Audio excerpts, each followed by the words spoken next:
Hey, good morning, everybody. I hope you guys are having a great fall. It came in with a bang here in Tyler, Texas. We got rain and 10 degrees, 15 degrees cooler the next day. It's getting serious with that weather down there in South Texas. Hope everybody's okay. Special shout out to Miss Audra Fowler today. We have Audra sign over here. She had her tonsils taken out yesterday, which normally is done when you're like 4, 5, 6 years old. Well, she had it done, and I don't know her exact age, but let's just say she's too old to be having that done. So we hope Audra heals up real well. Some prayers for her. Today I'm going to go over something that's a little bit different. We're seeing this pop up, and as of May, it was supposed to go into effect earlier, but because of COVID, they pushed it till May. But as of May 1st, there is no such thing as a pocket listing ever again. We have agents posting things, not us. Our agents, we've had 5 or 6, and I'm like, hey, take that down. Okay, great. They understood. Okay. But this morning, we even had one, Amy Corley came in. We had a broker up in Yantis. These things are getting more and more common. I've dealt with probably 1 or 2 a week the last 4 or 5 weeks. As inventory gets hard, what they're trying to do is hang on to their listings and double side them. I was in favor of this when they put this rule in because it steals from the seller. And what happens is, and we all have buyers, and let me tell you something, the appraisal protects the buyer, this, that, and the other. But when they were holding on to these listings, and then all of a sudden it hits MLS, and it's not even active. I mean, it's active, click, sold in 1 minute. That means they double-sided it. And then you start looking, NAR in their infinite wisdom began to look all over the nation, and they begin to look at deals that hit the MLS and were marked sold immediately, and they realized there was a dollar per foot discrepancy on ones that were on the market for even just a few days or a few hours. And so when they looked at this and they looked up and there's $2, $4, $6, $8, $10 a foot, whatever it is, $1 a foot, they realized that we weren't doing our job for the seller by double siding or keeping it in-house or pocket listing, as they call it. That's the crookedest thing in the world. So we want to double side deals. TREC, Texas Real Estate Commission, allows us to double side deals, and we're so excited about doing that, and we do that, and that's why we have an intermediary agreement, which you have to have signed if you're double siding one. But the situation on this was really bad from the standpoint of sellers being, oh good, they sold my house, it's great, and the agent would sell it like, you don't have to have a lot of people traipsing through, I've already got a buyer for it, this, that, and the other, and it's all great. And so I can show you examples around our market, and Hideaway particularly. I can show you examples in Hideaway. I can show you examples in Tyler, Longview, down in Conroe, all that, where agents double-sided things. The seller never really knew the true market of their house. Yeah, I think I can get you this for your house. Well, if you can get that, it'd be great. The house is worth more money. So NAR started investigating this, and they found out that that minorities in some cases were not getting a fair shot, which I don't believe, but that's okay. But they found out that what was happening is as inventory got scarce, as things began to happen, we were seeing more and more of this. We used to drive through the woods and you could count the coming soon signs. And there was one house in particular had a coming soon sign on it for 4 months and wasn't put in the MLS. This is what we've got to stop doing. Okay, we have a commission sharing agreement in the MLS. You have to do what's best for your seller, and what's best for your seller is getting the most money for their house in the current market conditions and in any market conditions. Well, what they found is people were not doing that. Okay, there's a reason we take ethics, guys, every time we renew our license, because it doesn't take. I'm sorry, it's sad. So a little lesson today. If you put a sign in the yard, has to be in MLS within 24 hours. If you post it on social media, has to be in MLS within 24 hours. You have 24. Now that doesn't mean that it can't sell in those 24 hours. That's fine. Okay. You can say, hey, I'm putting an MLS right now, and somebody goes out and shows it, but it has to be available for everybody to show. Once you stake that sign, if you put the sign in the yard at 8 o'clock this morning, it's got to be by 8 o'clock tomorrow morning, it's got to be active. Okay. Now it can sell during that time. That's not a problem, but it cuts down on taking advantage of a seller. All right. And when we take a listing, we're supposed to be working for the seller, but we're supposed to be fair to all parties. Okay. We weren't being fair as an industry. We had people that were not being fair to the seller. Okay. Now, you do have, Lake Cherokee doesn't allow you to put MLS and doesn't do all that. So you've got those, but I'm going to tell you right now, if you list one in the area like Lake Cherokee that says you can't put it in MLS, you better have a copy of those bylaws if TREC comes a knocking, if NAR comes a knocking. Okay? You better have a copy of that. You better make it very clear on the listing agreement that that's exactly what has happened. Okay? You have a situation, and if the owner, say your homeowner, you go list one in Tyler, Longview, Midland, Odessa, Lubbock, Houston, and if the owner says, hey, my house is, I'm putting my house on the market, I just listed it with so-and-so. You have 24 hours to put it in the MLS, period. And guys, we're getting more and more as inventory's getting thin.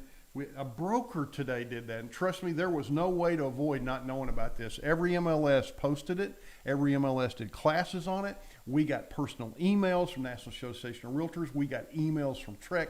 We got emails from everybody saying, so no longer, don't post one that says coming soon, period. Guys, you put it on East Texas Real Estate. Well, I'm only talking to realtors. You're marketing the house. Okay, you have 24 hours. So guys, we want to be real careful. We have a private page, okay, that no one can see.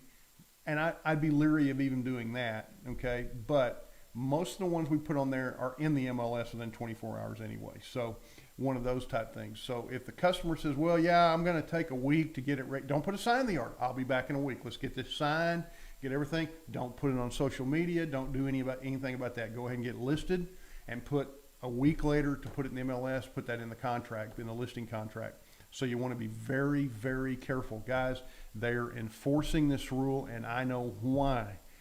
Millions and millions and millions of dollars over the years have been lost by sellers by unscrupulous agents.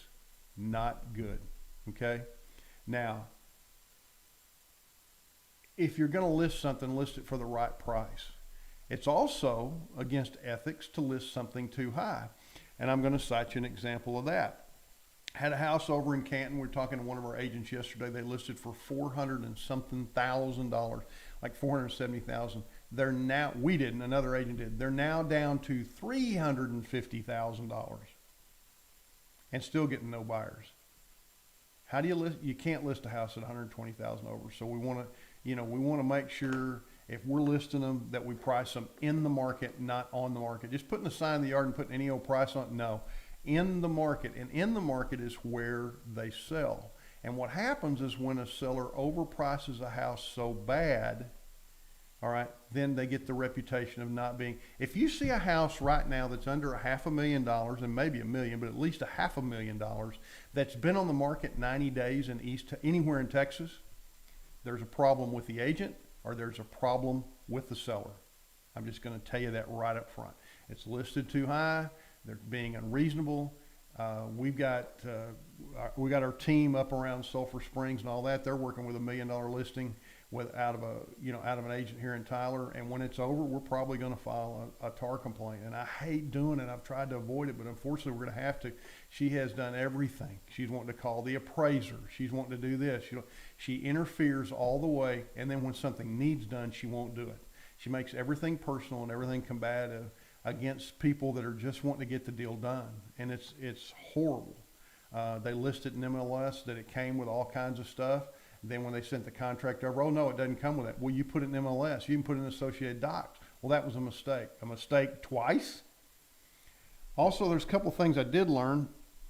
I went out to Lubbock a couple of weeks ago and got to visit with our Lubbock team. And I go through these MLS trainings, and to be honest with you, I'm looking for one thing when I go through a new MLS training. I'm looking for one thing that I could take back to the team. And it's very rare that we get anything. I've been through so many of them, but I did get something out of Lubbock, okay? You have teams, and that's wonderful, okay? But if you sell a house and they tell you, well, you got to deal with this person for inspections, you got to deal with this person for that, this person. TREC's opinion of that is whoever lists the property, You deal with them or their broker. You do not have to deal with transaction managers or anything like that. So if they say, well, so-and-so's handling transaction, they can handle anything they want for you. I'm dealing with you. You had the listing. It didn't say in the listing that I was to deal with somebody else. It said, you listed it. I'll be dealing with you. You do not have to deal with 5 people on a deal. Whoever listed it is the person responsible for disseminating information down through the ranks at their company, just like you are here. So I just want to tell you that. You got some of these folks that you end up talking to 4 or 5 people and this happens and that. You do not have to do that, okay? You listed it. We're going to be dealing with you only. And so I called Trek Legal and talked to them about that, or TAR Legal, and they said, absolutely. You don't have to deal with assistants. You don't have to deal with transaction coordinators if you don't want to. There are some that I don't mind, but there are some that it's a way to insulate them from having any problems. And so if you feel like you're more comfortable dealing with the person that listed it, then you deal with the person that listed it, okay? Just say, I'm not dealing with a transaction coordinator. You listed this. The transaction coordinator did not list this. You did. Whatever you do with the transaction coordinator is your problem. I don't have to. TAR Legal backed us up on that. Pretty amazing. I was shocked. I thought you just had to deal with whatever. No, you do not have to. You deal with the licensed individual that listed the property. They're the one that is supposed to take care of it. Yeah, Linda Lewis, you're fine on that. I learned that in Lubbock, Linda. Can you believe that? I went out there and I'm sitting there and I got to tell you, I go to these board things and I usually find a seat in the back, okay? Lubbock did a good job. Got to give credit where credit's due. Lubbock did a really good job. But the one thing I took away from there is you can deal with the person that has the listing. They're responsible to disseminate information on their part of the transaction just as you are, okay? Well, you have to deal with so-and-so. That's the way we do things. I'm sorry. Trek says that I can deal directly with you, that I don't have to deal with somebody else. So that's the way it is. We're also having a situation as inventory gets scarce. Had a situation with Sandy. Sandy and Brian got a call from a broker out of Austin demanding that they show a listing they have and pay him 3% because that's what they should do for their seller. Well, Trek has a rule that you have to be familiar with your market in order to sell in a market. So we got guys coming out of Dallas that need a map or navigation to find houses. They want you to open them. They want you to show them. Well, Miller Homes Group policy is if you list something, we want to pay 3%, 2.5%, 3% right in there. But if your broker, not the agent, it's always the broker, money's broker to broker. If your broker is not a member of our MLS, they make 1 to 1.5% less. And if you're a sub-agent, which means you don't have a buyer's rep, you get 0. And don't pay claim jumpers.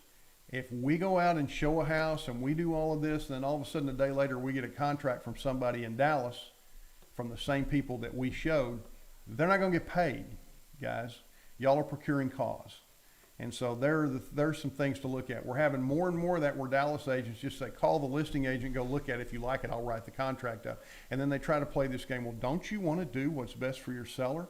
So the minute you have something like that, start keeping things in writing and just say, I'm sorry, I showed this customer. And they will tell you, okay? I'll give you a prime example. Melanie out in Monahans has one where the agent actually told her that I won't sell that house because it's on a reduced commission. Actually put her commission above her customer. End up selling the house, okay? And now the agent can't be found, don't want to be talked to, but wants to get paid, okay? The house ended up actually being sold. So we're dealing with the worst among us when we get in these situations. You're getting with the ones that can't compete in the Dallas market, which is very competitive, and so they're flame throwing out here. This guy in Austin is a broker, and he ought to be smarter than that. He's calling all over the state, wanting everybody to open up and expecting to be paid. He's not going to be there for inspections. He's not going to be there for closing. He's not going to be there for anything, and yet he wants to be paid. Okay? Guys, go away. I hate to say this, but 2021 may be the year of the ethics and the Trek complaint. I hate it. It wastes time. It's horrible. But we have some agents in our business that are absolutely not doing their jobs, and they're doing things like wanting to be present when the appraiser's there so they can justify the value of what they listed. Man, is that a conflict of interest? Is that an ethical issue? It is to me. We have people forcing, well, you have to work with the transaction coordinator. No, I don't. Okay. And we have posts popping up on Facebook every day from people saying, yeah, I got this listing coming next week. You can't do that. You have one day. Okay. You have one day. So don't call me and tell me you got a pocket listing, because I'm going to say, what? We don't do pocket listings. They're gone. No such thing anymore. If it's Facebook, if you put a sign in the yard, you have 24 hours. Okay? If your seller advertises it, you have 24 hours. You have 24 hours. Once you just assume once you sign a listing agreement, it's got to go in MLS before 24 hours. If you're getting pictures done and all that, get the listing agreement signed, go ahead and write in special provisions or write a delayed date that it starts. Get that type of stuff done. Get your pictures done, but do not advertise it. Do not put coming soon. Do not put any. They are going to clamp down on this, and I do not blame them. I don't care if the house sells within 24 hours. It's fine. Okay? If you tell a friend of yours, hey, I got this. I've done the work. I'm going to put it in MLS. It's priced right. What hurt the seller and hurt our market was they would price it low because they knew they had a buyer that could only qualify for this. Okay? They're representing the buyer and taking a listing agreement. All right? We don't need people like that in our business. We have companies that are taking on National Association of Realtors and saying, oh, they ought to be able to take pocket listings out there. Why? What are you hiding? The seller deserves to get the best money they can. The buyer right now getting under 3% interest. We have never been in a market that's a more win-win in our entire life, and we never will be again. Inventory is short. The seller can get all the money. All right? The buyer's getting a low enough interest rate that he can afford to buy it at a higher price, and he's attaining equity almost immediately. Pretty good, isn't it? I love that. It's a win-win for everybody. All right? We don't have enough houses out there. We know that. So the most unscrupulous among us, all right, will try to hide them, try to keep them in their hip pocket. Do your job, price them right, not too high, not too low, get them in the market. And if you have any questions with that, we'll do a class on that, okay? There's three kinds of in the market. There's on the low, the mid, and the high, depending on the condition of the property, okay? Encourage your sellers to do what's good, keep the property clean, keep it up to date. We have some incredible listings out there. We have some amazing listings going on. We're closing a lot of things. You guys are rocking, and we're growing, all right? A couple agents leave, 5 agents come in, okay? So what's amazing is the growth is continuing. We have great regional directors like Renee, Linda Lewis, the whole staff is, you know, we've had more fun this year with you guys. And I hear Denise at home doing CDAs for you guys, and I'll look over at her. She might be a little frustrated some days, and I'll say, honey, remember you prayed for this. And so these are good times for all of you that want to be in the business. We have some incredible things coming up. You have the Christmas party coming up when the awards dinner. You guys be ready for that. We have all kinds of great things happening in our market. Fall is coming. It's getting cool. It's nice to be out and show. Just, guys, no more pocket listings, okay? And if you see an agent that advertises one and you know them, send it over. Hey, you can't advertise this if it's not in MLS. So we're getting more and more of that. They're still putting coming soon. And they're brokers. They should know this. Every MLS posted it on their news page, on their information on their MLS site. So these are things that you should never have a problem with anymore. There's no more coming soon, all right? I don't have to drive around the woods and see coming soon every place on the sign, and then you can't show it, okay? You call for an appointment. Well, it's not on the market just yet. We're getting a few things done. And then all of a sudden, 4 weeks later, it's marked. It hits the MLS and marked sold at the same time. So in other words, you were just looking for drive-by traffic. Eventually, you sold it. Now, how does that do good for the seller? How does that do good for days on the market? How does that do good for comps? Even the buyer wants a house that's comped correctly. Also, we're going to have some agents. I know I'm covering a lot of stuff today. We've got some agents out there right now. As housing prices are going up, you're going to see more and more mobile homes, manufactured housing, things like that are coming into play. Brittany and I have talked about we're going to probably have a class on that. Bob and I are going to film some stuff. We may be talking about that, but we're going to talk about that. You have agents that when they list them don't do their job. They'll put FHA, VA, all this in there. Well, come to find out the mobile home was never registered, doesn't have the VIN plate on it, isn't prepped right, isn't tied down, isn't blocked in the way it should be for FHA. So the agent made a decision that it would do all these things. Your customer wrote an offer based on what the agent did, and then they want you to go out and look for the VIN number, look for this, look for that. Guys, I have to tell you, mobile homes are not the easiest in the world to sell or get financed. So if you have a customer that wants one, we're going to try to educate you the best we can to look for things. When you go out and they say, oh, go FHA, and there's no underpinning on it, and the tongue's still on it, okay, it won't. It won't. And so we, as agents, industry-wide, we have to do a better job at taking care of our sellers and buyers. So you got a buyer that goes out looking at 10 acres with a double wide on it, and it might be a great looking double wide, but it may not qualify for any financing. And so that's where you get in trouble. So we want to make sure that you've been aware of that. We're going to get Amber or somebody in here, and we're going to talk about that. Probably have a little roundtable discussion, because I think that's important, because some of those are really nice homes and they need to be able to sell, but we have people putting them in the MLS and they're doing it wrong. Okay. And guys, when you put something in the MLS, get the information as right as you can, because once these listings promulgate out, it's hard to get the changes all the way through the system to all the different 50, 60, 70, 80, 90 websites. So get your information right so that when it goes on out there, that you've got the right information out there and you don't have to constantly change it. Okay. We're having a lot of problems with that. Guys, things are selling. Work on getting your listings, work on the value that you bring to the transaction. Okay. No more pocket listings. Be careful. Good morning, Kyle Comer. How are you, my friend? How's Houston? I hope everything's dry down there. They had some weather down there. You guys are popping up on the board. I hadn't been on in a while. And if you can't see my arms, okay, I got in a fight with a lady with a laser. I didn't have a laser. She won. They did my face first. So health is good. I still need to lose that 85 pounds because of my hips. So we're working on that, but we're not going to stop playing golf, and we're not going to stop working for you guys. Also, I'm short some signs back here. We have some of you beautiful people that need to be bringing me some more signs.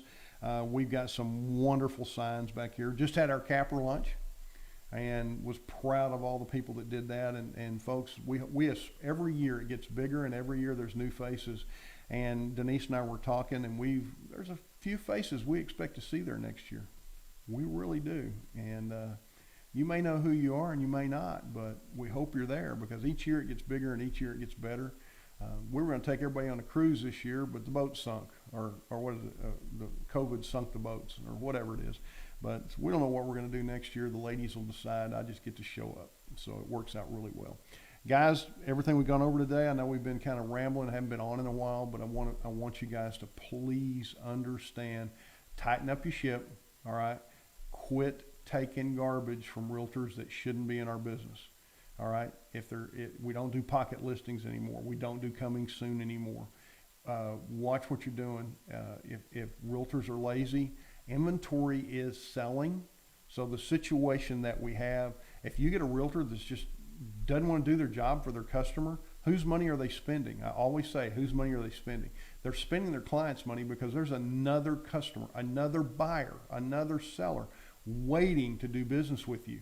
So be sharp, be prepared, and be trained. We've got it all here for you.